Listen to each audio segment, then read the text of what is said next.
नमस्कार विद्यार्थी मित्रांनो, आपल्या सर्वांचं स्वागत आहे माझं चॅनल ऍडमिशन वालावरती. आणि या व्हिडिओमध्ये आपण बघणार आहोत डिप्लोमासाठी ऑनलाईन अर्ज कसा भरावा, step by step online application diploma कोर्सेससाठी जे 10वी नंतरचे डिप्लोमा कोर्सेस आहेत त्याच्यासाठीचा हा अर्ज कसा भरावा हा व्हिडिओ आहे. तर चला, व्हिडिओ मोठा होण्याची शक्यता आहे, त्यामुळे आपण थोडंसं लवकर सुरुवात करूया, लवकर घेण्याचा प्रयत्न करूयात. हे आहे महाराष्ट्र राज्य तंत्र शिक्षण संचालनालयाचं संकेतस्थळ. इथे सर्व लिंक तुम्हाला मी डिस्क्रिप्शन मध्येही देईल. इथे तुम्ही गेलात तर तुम्हाला वरती थोडक्यात माहिती मिळेल, ही वाचून घ्या, उपयुक्त माहिती आहे. खाली त्याच्या पोस्ट एसएससी डिप्लोमा आणि मराठीमध्ये सुद्धा दिलेली आहे. या दोन्हीपैकी कोणत्याही एका लिंकवर आपण क्लिक करून त्यांच्या या पोर्टलवरती येऊ शकता ऍडमिशनच्या. हे ऍडमिशनचं पोर्टल तुम्हाला ऍडमिशन संपेपर्यंत वापरायचं. इथे तुम्हाला रजिस्ट्रेशन करायचं, इथे लॉग इन करायचं. ऍडमिशनची पूर्ण सिस्टीम या पोर्टलवरती होणार आहे. इथे तुम्ही नोटिफिकेशन बघू शकता की न्यूज तुम्हाला फ्लॅश होतील. या बाजूला सर्व लिंक आहे, तिथून तुम्ही नवीन रजिस्ट्रेशन करू शकता इथं क्लिक करून किंवा इथे क्लिक करून. ज्यावेळेस तुमचं रजिस्ट्रेशन कंप्लीट होईल त्यावेळेस तुम्ही लॉग इन करायला ही किंवा ही लिंक दोन्हीपैकी कोणतीही लिंक वापरू शकता. बाकीच्या लिंक अवेलेबल इथे आहेत सर्व. पूर्ण टाइम टेबल तुम्हाला इथे पाहायला मिळेल. ऍप्लिकेशन फी तुम्ही इथे बघू शकता. FC ची लिस्ट इथे तुम्हाला मिळेल. इन्फॉर्मेशन ब्रोशर आणि बाकीची जी इन्फॉर्मेशन आहे कायदेविषयक किंवा नियमविषयक या सिस्टीमच्या, तेही तुम्हाला इथं पाहायला मिळतील. मागच्या वर्षी जे तुम्ही सीट मॅट्रिक्स आणि कॅप राऊंडचे जर तुम्हाला कट ऑफ बघायचे असतील तर तेही तिथे अवेलेबल आहेत. येणाऱ्या प्रत्येक जो अपडेट असेल तुम्हाला तो इथे अपडेट होत राहील. तर चला, आपल्या ज्या या व्हिडिओचा मेन उद्देश जो आहे की ऑनलाईन फॉर्म कसा भरायचा, आणि त्याची पहिली स्टेज जी आहे ती आहे आपल्याला नवीन कॅन्डिडेट रजिस्ट्रेशन करून. तर चला, नवीन कॅन्डिडेट रजिस्ट्रेशन करण्यासाठी आपल्याला या किंवा या कोणत्याही एका लिंकवर आपण क्लिक करून रजिस्ट्रेशन फॉर्म वरती जाऊ शकू.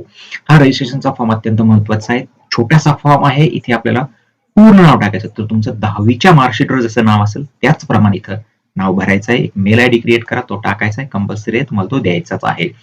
दोन्ही म्हणजे तुमचा मोबाईल नंबर इथं टाका जो चालू आहे, जो नंबर तुम्ही ऍडमिशन प्रोसेस संपेपर्यंत वापरणार आहात. कारण पुढे जे येणारे अलर्ट्स आहेत तुम्हाला मोबाईलवरती कळतील. काही ठिकाणी तुम्हाला OTP ही टाकायला लागेल, तर त्याच्यासाठी तुमचा वर्किंग मोबाईल नंबर असणं खूप महत्वाचं आहे. त्याच्यानंतर तुम्हाला तुमच्या अकाउंटसाठी एक पासवर्ड तयार करायचा आहे. तर पासवर्ड तयार करताना लक्षात ठेवायचं की 7 ते 15 अक्षरी तुमचा पासवर्ड असला पाहिजे. त्याच्यामध्ये मोठे अक्षर, छोटे अक्षर, अंक आणि काही स्पेशल कॅरेक्टर यूज करून तुम्हाला तुमचा पासवर्ड तयार करायचा. इथं एक्झाम्पल तुम्हाला दिले पासवर्डचं, तर याप्रमाणे तुमचा एक सुंदरसा पासवर्ड बनवायचा आहे आणि रजिस्टरवरती क्लिक करायचं आहे. त्याच्यानंतर रजिस्टरवरती क्लिक केल्यानंतर तुम्हाला एक कन्फर्मेशन मेसेज येईल. प्रत्येक स्टेज नंतर तुम्हाला मेसेज येईल, त्याला तुम्ही ओके किंवा कॅन्सल करू शकता. तुम्ही भरलेली माहिती ओके असेल तर ओके करा आणि पुढे जा. पुढच्या स्टेजमध्ये गेल्यानंतर तुम्हाला तुमच्या मोबाईलवरती असा एक मेसेज प्राप्त होईल. तो OTP तुम्हाला तुमचा मोबाईल नंबर जो दिलेला आहे तो व्हेरीफाय करायचा आणि त्याच्यासाठी इथे OTP भरायचा. OTP भरल्यानंतर सबमिट म्हणायचं. तुमचा मोबाईल नंबर व्हेरीफाईड होईल आणि तुम्ही ह्याला ओके करायचे. सॉरी, मोबाईल नंबर व्हेरीफाईड झाल्यानंतर तुम्ही या स्क्रीनवरती जाल आणि इथे आहे तुम्हाला तुमचा ऍप्लिकेशन ID दिसेल, तो नोट करून घ्यायचा. इथून पुढे प्रत्येक वेळेस तुम्हाला लॉग इन होताना हा application ID as a user name वापरायचा आहे आणि तुम्ही जो आत्ता पासवर्ड क्रिएट केलाय तो तुम्हाला पासवर्ड म्हणून वापरायचा आहे. तुमच्या मोबाईलवरतीही तुम्हाला तुमचा ID मिळेल. आता पुढे फॉर्म भरण्यासाठी इथे आपल्याला लॉग इन करायचंय. इथे क्लिक करा आणि लॉग इनच्या विंडोवरती जा. काय करायचंय किंवा काय करायचं नाही हे सर्व वाचून घ्या. तुम्ही लॉग इन करण्यासाठी तुम्हाला तुमचा ऍप्लिकेशन ID जो आत्ता SMS वरती मिळाला किंवा जो स्क्रीनवरती मागे दिसलाय तर तो आपल्याला इथे टाकायचा आहे. पासवर्ड जो तुम्ही क्रिएट केलाय 7 ते 15 अक्षरी तो इथं टाकायचा आहे आणि जो सिक्युरिटी रिझनचा जो कॅप्चा आहे हे बेरीज करून त्याचं आन्सर इथे लिहायचंय. लॉग इन वरती क्लिक करून पुढे जायचंय. जेव्हा तुम्ही पुढे जाणार तर तुम्ही आतमध्ये आता प्रवेश केलेला आहे. इथे ऍप्लिकेशन फॉर्म आहे. या बाजूला तुमचा ऍप्लिकेशन नंबर आणि बाकीच्या गोष्टी इथे दिसतील. जसे जसं तुम्ही फॉर्म भरत जाणार इथं मेनू, त्या स्टेज इथं तुम्हाला मेनू मध्ये दिसतील. तिथं क्लिक करून तुम्ही त्या स्टेजवरती जाऊ शकाल.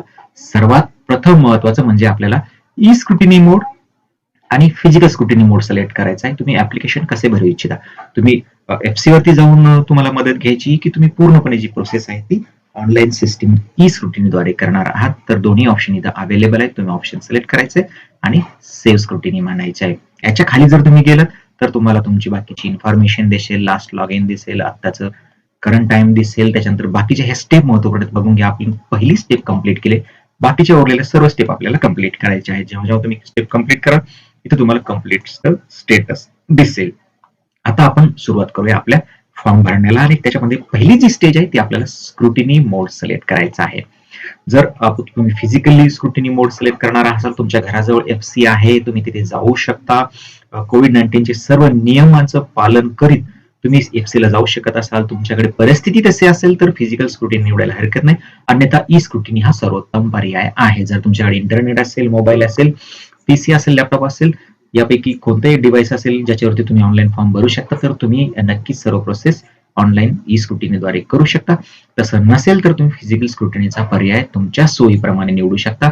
इथं आपण बघूया, फिजिकल स्क्रुटिनी निवडलं आणि जर सेव्ह स्क्रुटिनी केलं तर आपला मोड सिलेक्ट होईल. पण आपल्याला आता स्लॉट सिलेक्ट करायला लागेल. तुम्ही ज्यावेळेस FC ला जायचं म्हणताय तर FC ला जाण्यासाठी तुम्हाला तुमचा टाइम घ्यायला लागेल, त्यांची अपॉइंटमेंट घ्यायला लागेल, मग जायला. त्यासाठी तुम्हाला डिस्ट्रिक्ट, FC आणि डेट सिलेक्ट करायची. याप्रमाणे डिस्ट्रिक्ट सिलेक्ट करा, तुमची FC सिलेक्ट करा आणि डेट सिलेक्ट करा. डेट सिलेक्ट केल्यानंतर तुम्हाला तिथं अवेलेबल असणारे स्लॉट दिसतील. त्यातला स्लॉट सिलेक्ट करण्यासाठी त्याच्यावर क्लिक करा.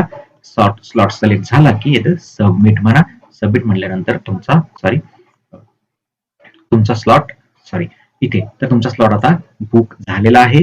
जर तुम्हाला असं वाटलं की हा बदलायचा, तुम्ही इथे रिशेड्यूल करून तो बदलू शकता.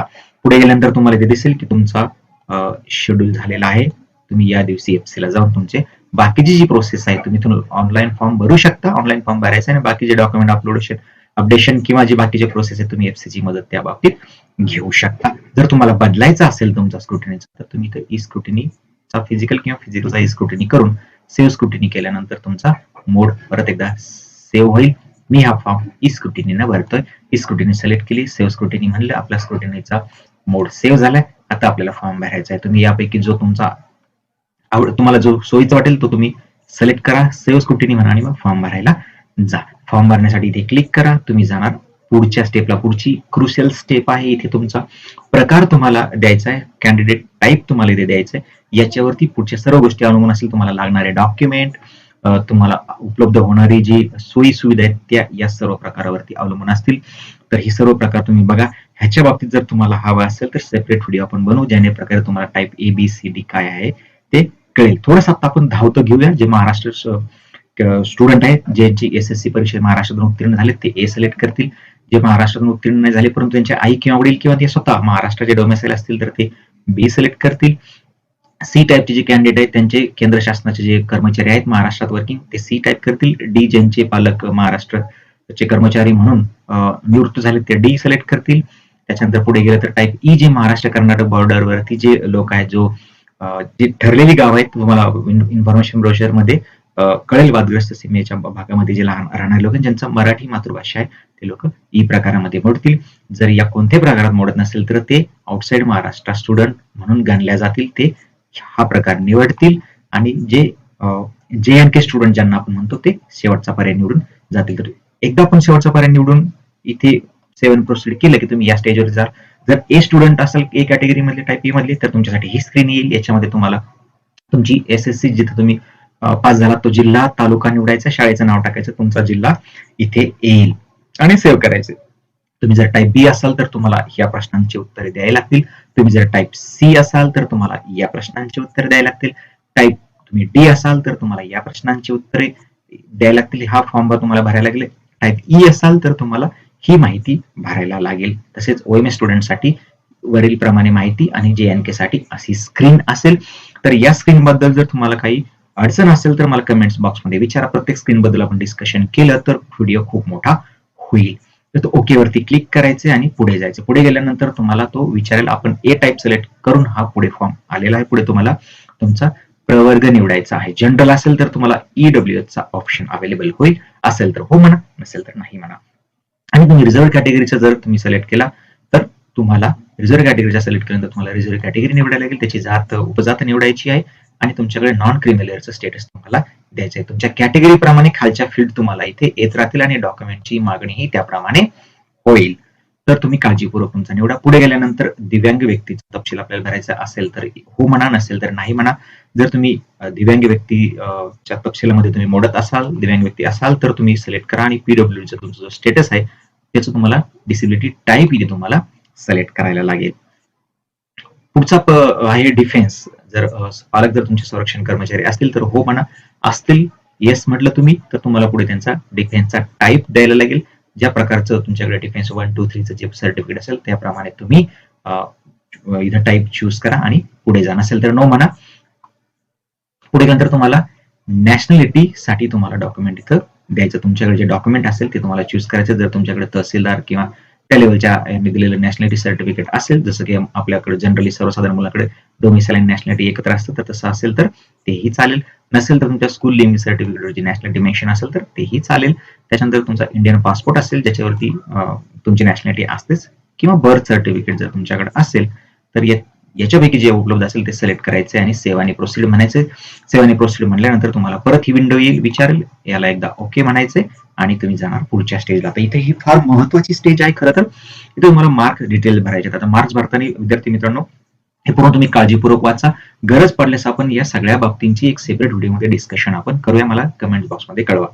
तर मार्क भरताना जे लोक मार्च 2009च्या अगोदर पास झालेले आहेत त्यांनी बेस्ट ऑफ 5 ची त्यावेळेस त्यांना नव्हती सवलत, तर त्यांनी त्यांचे बेस्ट ऑफ 5 चे मार्क कॅल्क्युलेट करून ऍग्रिगेट टाकायचं आहे. मार्च 2009 नंतरच्या मुलांचे मार्क मात्र कॅल्क्युलेट करून त्यांच्या शीटवरती तसेच दिलेले आहेत. जर तुमच्याकडे काही स्पोर्ट्स ऍक्टिव्हिटीचे मार्क्स असतील तर तुम्हाला त्या ऍग्रिगेट मार्क्स मध्ये ऍड करायचे आहेत. जनरली बऱ्याच मुलांचा डेटा ऑलरेडी आहे. तुम्ही जर तुमचं फुल नेम, आईचं नाव आणि एसएससी सीट नंबर टाकला तर ऑटोमॅटिक तुमचे मार्क तिथं घेतल्या जातील. ज्यांचे घेणार नाहीत त्यांना एंट्री करायला लागेल. तसंच आयसीएससी बोर्डचं पण दिलेलं आहे. ग्रुप 1 ग्रुप 2 बद्दल व्यवस्थित वाचून घ्या. याच्याबद्दल काही अडचण असेल तर कमेंट्स बॉक्समध्ये विचारा. सीबीएसईचे मला वाटतं ऑलरेडी 5 सब्जेक्ट त्यांचे असतात, त्याच्यामुळे तुम्हाला ते कॅल्क्युलेट केले जातील. जर ज्या मुलांचे अजून मार्कशीट आलेले नसतील, पुढे आपण तो मुद्दा डिस्कशन करूया. तर तुमची स्कॅन करताना तुम्ही त्याची फोटोकॉपी वेबची जी प्रिंट आहे ती जोडली तरी चालणार आहे. बाकीचं डिस्कशन आपण नंतर करूया. गरज पडली तर मला कमेंट्स मध्ये विचारा, आपण त्याबद्दल डिस्कस करूया. चला, मार्क्स कसे भरायचे 10वीचे त्याच्याबद्दल आपण माहिती घेतो. सर्वात प्रथम आपल्याला बोर्ड सिलेक्ट करायचे. तुमचं बोर्ड सिलेक्ट करा. अधिकांश मुलांचं बोर्ड महाराष्ट्र बोर्ड असेल, तुम्ही ते सिलेक्ट करायचे. पुढच्या स्टेजला गेल्यानंतर तुम्हाला तुमच्या 10वीच्या गुणपत्रिकेप्रमाणे नाव इथं ऑटोमॅटिकली येईल, कारण तुम्ही रजिस्ट्रेशन करताना जे नाव भरलं होतं तेच तुम्हाला इथे दिसेल. त्याच्यानंतर तुम्हाला तुमचा एसएससीचा सीट नंबर तुमचा आईचं नाव इथे टाकायचंय. सीट तुमच्या गुणपत्रिकेत जसं नाव होतं तसं आईचं नाव टाकायचं. इथं सीट नंबर तुमचा टाकायचा आहे. 10वीचं उत्तीर्ण वर्ष टाकायचंय. पासला ऑटोमॅटिक इथं येईल आणि तुमचे मार्क्स इथं फेच झालेले दिसतील. जर तुम्ही तुमच्या डेटाबेस मध्ये असेल रेकॉर्ड तर इथे फेच येईल, नाहीतर तुम्ही इथे दिसेल ते, नाहीतर तुम्ही एंट्रीही करू शकता. एंट्री करा. ऍग्रिगेट मार्क कॅल्क्युलेट करताना जसं आपण वरती डिस्कशन केलं त्याप्रमाणे मार्क कॅल्क्युलेट करायचे. अधिक माहितीसाठी इन्फॉर्मेशन ब्रोशर मध्ये सुद्धा त्याची डिटेल दिलेली आहे, तीही आपण बघू शकता. आवश्यकता पडल्यास आपण जसं की सांगितलं सेपरेट व्हिडिओ द्वारेही आपण यावर डिस्कशन करूया. एसएससी टेक्निकल सब्जेक्ट असेल तर येस म्हणा, कोणता आहे तो सिलेक्ट करा. नसेल तर एसएससी टेक्निकल नसेल तर नो म्हणा. त्याच्यानंतर ड्रॉइंगचं काही असेल तर येस म्हणा. तिथे तुम्हाला सिलेक्शनला किंवा मार्कशीट त्याची किंवा एखादं डॉक्युमेंट तुम्हाला ते अपलोड करायला सांगू शकतात. त्याच्यानंतर तुम्ही 12वी उत्तीर्ण असाल तर येस म्हणा, तुम्हाला 12वीची मार्कशीट जोडायला लागेल. जर तुम्ही आयटीआय तुमचं असेल तर येस असेल तर त्याचीही तुम्हाला मार्कशीट किंवा डॉक्युमेंट स्कॅन करून अपलोड करायला सांगू शकतात. नसेल तर नो म्हणा आणि पुढे चला. एकदा तुम्ही क्लिक केल्यानंतर डेटा एकदा परत तुम्हाला विचारेल, तुम्ही करेक्ट आहे म्हणा, ओके म्हणा, पुढे चला. आता संपूर्ण नाव तुमचं 10वीच्या याच्याप्रमाणे येईल. आईचं नाव इथे हे होईल. जन्मतारीख तुम्हाला टाकायची आहे. जन्मतारीख सिलेक्ट करा. इथे तुम्हाला हा डेटा भरताना फारशी अडचण येणार नाही. जेंडर सिलेक्ट करायचं आहे आणि इथे विचाराल तुम्ही अनाथ आहात का, असेल तर येस म्हणा, नसेल तर नो म्हणा. येस म्हटल्यानंतर तुम्हाला जो डॉक्युमेंट आहे ते अपलोड करायला लागू शकतं. तुम्ही अॅन्युअल फॅमिली इन्कम इथे टाकायचं. इन्कम जर तुमचं 8 लाखापेक्षा कमी असेल तर ऑटोमॅटिक खाली TFWचं ऑप्शन इथे दिसेल. जर तुमचं इन्कम त्याच्यापेक्षा जास्त असेल, तुम्ही जर सिलेक्ट केलं तर हा ऑप्शन तुम्हाला दिसणार नाही. पुढे तुम्हाला रिलिजन आणि मातृभाषा सिलेक्ट करायची आणि पुढे जायचंय. त्याच्यानंतर तुम्ही अल्पसंख्याक असाल, मायनॉरिटी जर तुम्ही कॅन्डिडेट असाल तर येस म्हणा. येस म्हणल्यानंतर तुम्हाला इथे विचारेल की तुम्ही कोणत्या मायनॉरिटीमध्ये बिलॉंग करता, रिलिजियस किंवा लिंग्विस्टिक. तर तुम्ही भाषिक किंवा धार्मिक जर तुम्ही अल्पसंख्याक प्रवर्गात असाल तर तुम्ही त्या प्रमाणे इथं सिलेक्ट करायचं. धार्मिक असाल तर तुम्ही इथं धर्म सिलेक्ट करायचा आहे आणि जर भाषिक असाल तर तुम्हाला तिथे भाषाही सिलेक्ट करायला लागेल आणि त्याप्रमाणे तुम्हाला खाली डॉक्युमेंट ही तुम्हाला तिथे सिलेक्ट करायला लागतील. इथे तुम्हाला डॉक्युमेंट जे तुमच्याकडे आहे त्याचे प्रूफ तिथे तुम्हाला इथे सिलेक्ट करून पुढे जायला लागेल. नसेल तर तुम्ही नो म्हणा आणि सिलेक्ट पुढे चला. तुम्ही TFWS मधून तुम्ही शिक्षण शुल्क TFWS मधून तुम्ही जर करू इच्छित असाल तर तुम्ही तिथे येस म्हणा, नसेल तर नो म्हणा आणि पुढे जा. तुम्ही या प्रवर्गातून जर ऍडमिशन घेण्यास इच्छुक असाल तर तुमच्याकडे 8 लाखापेक्षा कमी उत्पन्नाचा दाखला असायला हवा. पुढे पुढची स्टेज आहे, तुम्हाला कम्युनिकेशन डिटेल्स द्यायचे आहेत. तुम्ही कोणत्या शहरी किंवा ग्रामीण क्षेत्रात आहात सिलेक्ट करायचे. फुल ऍड्रेस तुम्हाला द्यायचा आहे.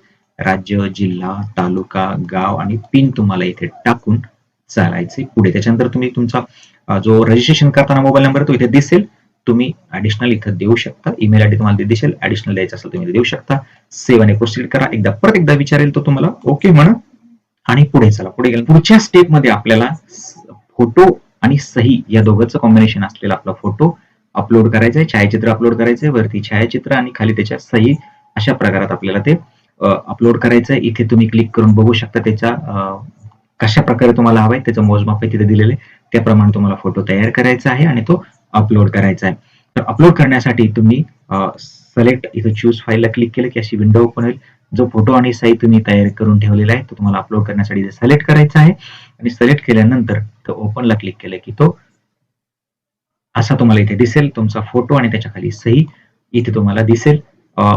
जर व्यवस्थित असेल तर तुम्ही अपलोड वरती क्लिक करा. तुमचा फोटो अपलोड होईल. अपलोड झालेला फोटो आणि सही तुम्हाला इथे दिसेल. सेव्ह आणि प्रोसीड करायचं आहे. याच्याबाबत जर फोटो बाबत त्याच्या याच्याबाबत तर तुम्हाला काही प्रश्न असतील तर तुम्ही ते जरूर विचारा मला कमेंट्स मध्ये. जनरली JPG, JF आणि PNG या प्रकारात तुम्ही फाईल बनवून ती अपलोड करू शकता.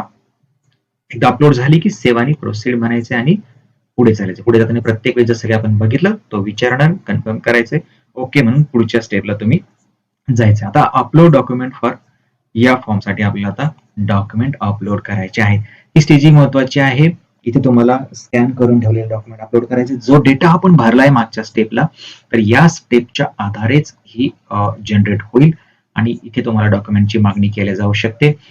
मी कमीत कमी डेटा सिलेक्ट केल्यामुळे मला एवढ्या डॉक्युमेंट जर तुम्ही कॅटेगरी किंवा बाकीचे ऑप्शन सिलेक्ट जसे जसे करत झाला तेवढी तुमची डॉक्युमेंटची लिस्ट मोठी होत जाईल आणि तेवढे डॉक्युमेंट तुम्हाला सिलेक्ट करून अपलोड करायला लागतील. अपलोड करण्यासाठी डॉक्युमेंट इथे सिलेक्ट डॉक्युमेंटला तुम्ही क्लिक करायचं आहे आणि इथे तुम्ही सिलेक्ट डॉक्युमेंटला क्लिक केलं की ही विंडो ओपन होईल. तुमचे डॉक्युमेंट तुम्ही स्कॅन करून ठेवलेलं आहे त्याला तुम्ही डबल क्लिक करायचं किंवा सिलेक्ट करून ओपन म्हणायचंय. तुमचं डॉक्युमेंट अपलोड होईल. अपलोडला क्लिक केलं की डॉक्युमेंट तुमचं एकदा अपलोड झालं की त्याचं स्टेटस तुम्हाला इथं करेक्ट म्हणजे अपलोड दिसेल. हे क्रॉस म्हणजे अपलोड झालेलं नाही डॉक्युमेंट. इथून तुम्ही डॉक्युमेंट पाहू शकता. अपलोड केलेलं डॉक्युमेंट करेक्ट आहे की नाही तुम्ही इथून पाहू शकता. तर तुम्हाला दुसरं डॉक्युमेंट अपलोड करायचं असलं परत एकदा तुम्ही सिलेक्ट करा आणि डॉक्युमेंट अपलोड करा. ह्याच्यावरती ते ओव्हरराईट होईल आणि तुमचे डॉक्युमेंट एकदा पूर्ण झाले की याप्रमाणे सर्व टिक तुम्हाला ग्रीन दिसतील. सर्व तुमची प्रोसेस झाली की इथे जो आपण मागे मुद्दा डिस्कस केला होता की जर तुमच्याकडे आत्ताचे जर तुम्ही SSC पास आउट असाल आणि तुमच्याकडे ओरिजिनल SSC मार्कशीट नसेल तर तुम्ही ऑनलाईनची जी वेब मार्कशीट आहे तीही अपलोड करू शकता. इथे एकदा टिक करायचं, ऑलरेडी टिक असेलच आणि सबमिट म्हणून पुढे चालायचे. सबमिट केल्यानंतर तुम्ही आता जाल पेमेंटच्या स्टेजला आणि या स्टेजला तुम्हाला पेमेंट करायची. तुमच्या कॅटेगरी तुम्ही भरलेल्या डेटानुसार तुम्हाला पेमेंटची अमाऊंट 300 किंवा 400 रुपये असेल ती तुम्हाला पे करायची. पे नाव वरती क्लिक केल्यानंतर तुम्ही जाणार. पुढे एक छोटीशी विंडो ओपन होईल. त्या छोट्याशा विंडोमध्ये तुमची बाकीची इन्फॉर्मेशन असेल. तुम्ही कार्ड, नेट बँकिंग, जर तुमचं डिजिटल वॉलेट असेल तर डिजिटल वॉलेट आणि UPI थ्रू, सध्या UPIचं चांगलं प्रचलन आहे तर UPI थ्रू सुद्धा तुम्ही पेमेंट करू शकता. जर तुम्ही कार्डने गेलं तर तुम्हाला कार्ड नंबर टाकायचा, एक्सपायरी टाकायचे, बाकीची इन्फॉर्मेशन भरायची आणि पुढे जायचे. जर तुम्ही नेट बँकिंगने करणार असाल तर तुम्हाला बँक सिलेक्ट करायची. याच्यापैकी तुमची बँक नसेल तर तुम्ही बँक सिलेक्ट करायची आणि त्यांच्या पोर्टलवरती जाऊन तुम्हाला फीची प्रोसेस कंप्लीट करायची आहे. जर तुम्ही डिजिटल वॉलेट थ्रू भरणार असाल तर फोन पे किंवा जे कोणतं तुमच्याकडे असेल त्याच्यावरती तुमचं लॉग इन असेल त्याच्या थ्रू तुम्ही पैसे भरू शकता. दुसरी गोष्ट, जर तुम्ही UPI थ्रू जर भरणार असाल तर UPI थ्रू तुम्ही दोन प्रकारे भरू शकता. तर डायरेक्टली तुम्ही QR कोड तुम्ही स्कॅन करायला द्यायचा किंवा तुमचा UPI ID टाकून तुमचा सोर्स ID टाकायचा आहे. तुमचा जर जो सोर्स ID असेल त्या सोर्स आयडीच्या ऍप्लिकेशनवरती तुम्हाला रिक्वेस्ट दिसेल. जसं की तुमचा YBL असेल, YBL फोन पे साठी आहे. तुमचा अकाउंट आणि @YBL असेल तर तुमच्या फोन पे वरती ती रिक्वेस्ट जाईल. फोन पे वरनं तुम्ही ती अप्रूव्ह केली, पेमेंट केलं की तुम्हाला ते इथं रिफ्लेक्ट होईल. किंवा तुम्ही सरळ शो QR कोड म्हणून ही ऑप्शन चूज करू शकता, की तिथे तुम्हाला डिटेल देईल तो फीची, चार्जेस दाखवेल, गेटवे चार्जेस आणि टोटल फी तुमची जनरली असेल 405 ₹406 च्या आसपास. कंटिन्यू केल्यानंतर एक QR कोड जनरेट होईल तुमच्यासाठी. तो तुम्ही स्कॅन करायचा आहे. कोणत्याही यापैकी कोणत्याही एका ॲपनं तुम्ही तो स्कॅन करून पेमेंट भरलं, की तुमची पेमेंट कन्फर्मेशन रिसिप्ट तयार होईल. तुम्ही तुमची ॲप्लिकेशनची पूर्ण भरलेल्या ॲप्लिकेशनची प्रिंट घेऊ शकाल. जर तुम्हाला काही बदल करायचे असतील तुमच्या ॲप्लिकेशन फॉर्ममध्ये तर ते पेमेंट स्टेपच्या आतच करा. कारण पेमेंट स्टेपची कंप्लीट झाल्यानंतर तुम्हाला बदल करता येणार नाही. तो FC कडे जाईल स्क्रुटिनीसाठी. तर त्याच्या आतच तुम्हाला स्टेजेस इथे दिसतील. तुमच्या सर्व स्टेजेस आता कंप्लीट झालेल्या दिसतील. जर तुमची एखादी स्टेज राहिली असेल तर तुम्हाला ती इथे दिसेल. आणि बाजूला जे आहेत इथे मेनू असतील. या मेनूमध्येही तुम्ही क्लिक करून तुम्हाला डायरेक्ट जर जायचं असेल एखाद्या मेनूवरती तर इथून तुम्ही जाऊ शकता आणि ती एडिट करू शकता पेमेंटच्या आत. बाकीचे जे मेनू आहेत जसे तुम्ही स्टेजेस कंप्लीट करत चला तसे इथे तुम्हाला मेनू वाढत जातील, येत राहतील. त्यामुळे इथे तुम्ही लक्ष ठेवलं तर तुम्हाला इथे नवीन आलेली इन्फॉर्मेशन पाहायला मिळेल.